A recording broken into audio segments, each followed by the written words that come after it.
You're sitting in your car, engine off, parking lot of a Walgreens on a Sunday night, and you opened your banking app. You don't even know why. The number hasn't changed since this morning. You just need it to check. And looking at it, this specific number, this exact combination of digits, you feel two things at the same time. Grateful because you remember when it was lower, and behind because you can see how far it still is from where you thought you'd be by now. That feeling, that exact feeling of being simultaneously ahead of your past self and behind some invisible version of your future self. That is not a money problem. That is a salary level problem. And almost nobody talks about what actually changes and what absolutely doesn't as the number on your paycheck goes up. Because here's what I need you to understand before we go any further. The salary doesn't change your life. What the salary changes is what you worry about. Every level has its own specific weight, its own specific shape of stress, its own specific version of, I thought I'd feel better than this by now. And today, we're going through all of them. $20,000 to $1 million. Not the theory, the actual life. What your Sunday nights feel like, what your friendships start to look like, what the banking app says when you open it at 11 p.m. in a parking lot and you're not sure why you opened it. Let's start at the bottom. $20,000 a year. $10 an hour. You know this not because you calculated it. You know it because the number follows you everywhere. After taxes, you take home somewhere around $1,380 a month. Your rent is, let's call it $800, if you're lucky. And what's left after rent, after the phone bill, after groceries that you shop for with math running in your head the entire time? What's left is the number you live inside. And living inside that number means you don't choose where to eat, you choose whether to eat. You don't pick a restaurant based on what sounds good. You pick the place where you can order something that gets you through the rest of the day without going over what you've got left until Friday. Your car has a check engine light that has been on so long it feels like part of the dashboard. You put $15 of gas in at a time. Not because 15 is a round number, because $15 is what you can do right now. At 20,000, you're not managing money. Money is managing you. Every decision runs through the same filter. Can I or can I not? And the answer is usually, not yet. Wait until Friday. See what's left. The cruelest part of 20,000 isn't the math. It's the mental bandwidth it consumes. You are thinking about money every single hour of every single day. Not investing, not building, just surviving the week. And the thing nobody tells you, the thing that sits under all of it like a low hum you can't turn off, is the fear that this is just how it stays. 35,000 a year. Something changed, not everything, something. You moved into your own place, not a room in someone else's apartment with someone else's noise through the wall at 2 a.m. Your own place. A door that locks behind you and the silence on the other side is entirely yours. That silence feels like the most valuable thing you have ever owned. You fill your gas tank all the way now, the full tank. And I know that sounds small, but if you've ever watched the pump stop at $20, because that was the plan, you know exactly what full feels like the first time you let it get there. 35,000 isn't comfortable. Let's not pretend. In most cities it is still tight. The panic of 20,000 is gone, replaced by something quieter, a low awareness that one bad month, one unexpected bill, one thing going sideways, could pull you back to where you were. But you're not counting every dollar anymore.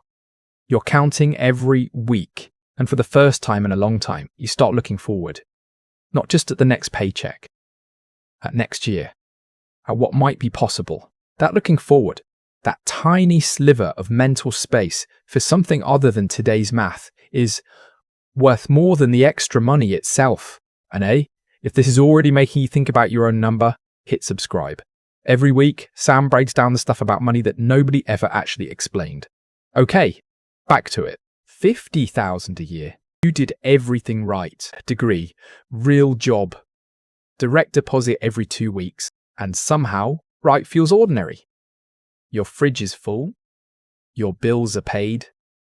You go to dinner without checking your account first, and that used to feel impossible. Now it just feels normal. And normal is the problem. Because one night you run the numbers.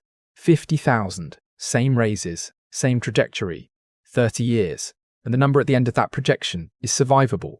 Not exciting. Not free. Survivable. You stare at that word and feel something creep in. Not fear. Disappointment. The quiet kind. The kind that doesn't crash into you.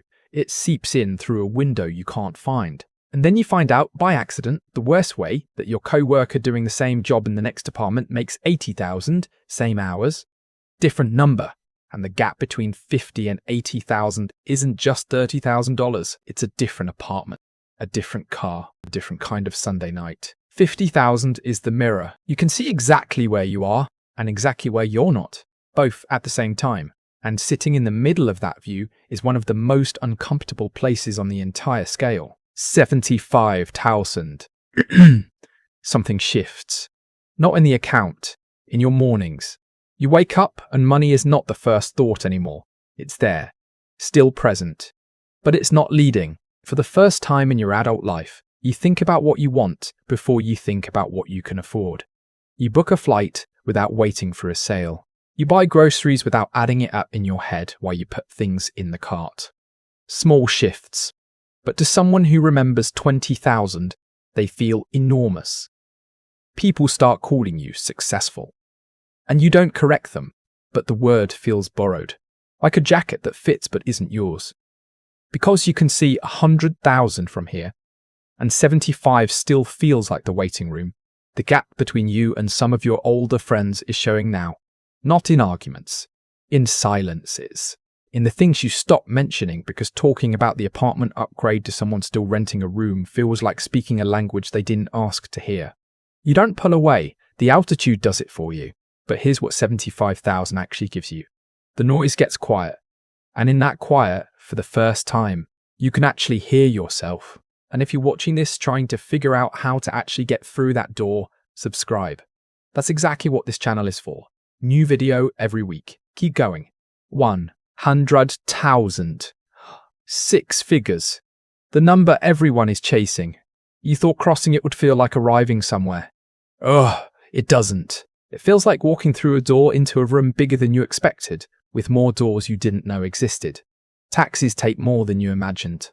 100,000 is really 72,000 after the government takes its share. In a major city, 100,000 is survival money in a nice title. You're rich to your family, average to your co-workers, behind compared to your neighbor.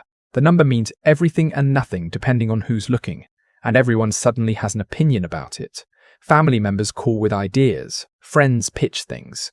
Strangers on the internet tell you you're not really wealthy.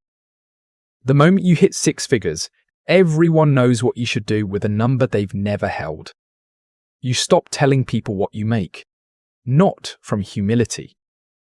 From self-protection, the lifestyle upgrade happens. Better apartment, better food. But the jump from 75 to 100,000 doesn't feel like the jump from 20 to 35. That first jump changed your life. This one changed your options, and options without clarity is just a more comfortable version of being lost. 6 figures is a door, not a destination. And what's on the other side is a question, not an answer. And if you're watching this trying to figure out how to actually get through that door, subscribe. That's exactly what this channel is for. New video every week. Keep going.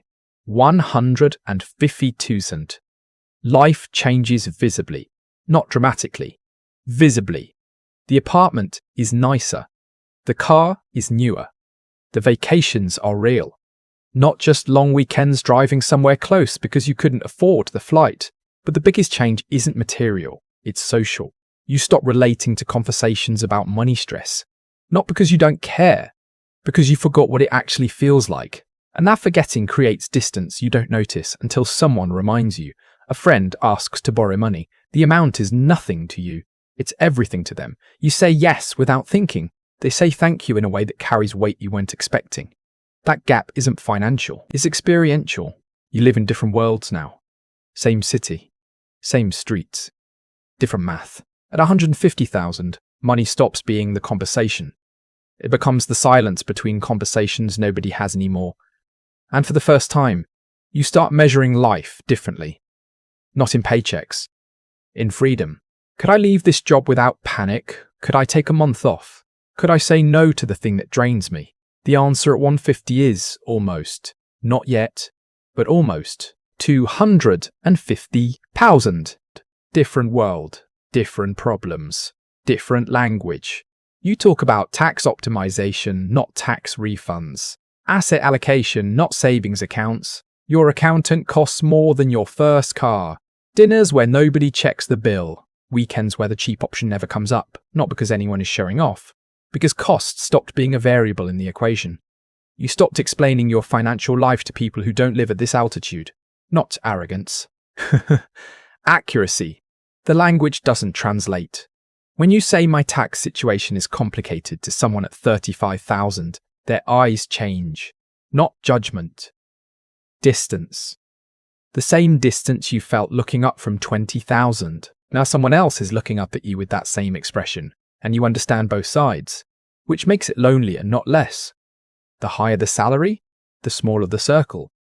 And the smaller the circle, the quieter the room. 500,000. Money becomes invisible. You don't check prices. You don't check your balance. Decisions aren't about cost anymore. They're about time. Everything is measured in time now. What costs you hours? What saves you hours? What earns while you sleep? Your problems have different names.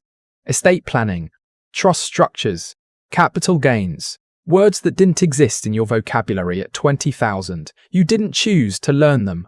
The money required it. The isolation is real. Not loneliness exactly. Something else. The person you were at 20,000 putting $15 of gas in a car with a broken check engine light, they wouldn't recognize this life, and you wouldn't know how to explain it to them without sounding like someone you used to quietly resent. 500,000 doesn't buy happiness. It buys distance. Distance from struggle. Distance from people. Distance from the version of yourself who understood what $10 an hour actually felt like in your body, in your chest, in the parking lot of a Walgreens on a Sunday night. $1 million. $1 million a year. You don't say it out loud. Nobody at this level does. The number exists in tax documents, in wire transfers, in conversations with attorneys who charge by the 6-minute increment. You walk into rooms where decisions are made not because of fame, because your judgment and your capital are useful to the people already sitting there. The distance from 20,000 is permanent now, not just financial, psychological, emotional. You remember the parking lot, the $15 of gas. The banking app opened for no reason except that you needed to see the number. You remember it the way you remember a country you lived in as a child. Familiar, but foreign. Yours, but not anymore. At 1 million, money stops measuring your worth. It starts measuring your reach, and reach changes everything it touches, including you. Somewhere right now, someone is sitting in their car in a parking lot. Engine off. Phone in hand. Banking app open. The number hasn't changed since this morning. They know that. They opened it anyway. They're not broke. They're not rich. They're somewhere in the middle of this scale, feeling simultaneously ahead of where they were and behind where they thought they'd be. And the thing I want you to hear, the thing that took me a long time to actually understand, is this. Every level has its version of that parking lot. The worry doesn't disappear. It just changes shape, changes names, changes which door of your life it's sitting outside of. The goal isn't to escape the feeling. The goal is to stop letting the feeling make your decisions for you. You can close the app, start the car, and go home. The number will be there tomorrow. What you do between now and then, that's the only part that actually moves it. If this hit something real for you, subscribe. Sam's here every week. And next week, we're going into exactly how to start moving the number, whatever level you're starting from.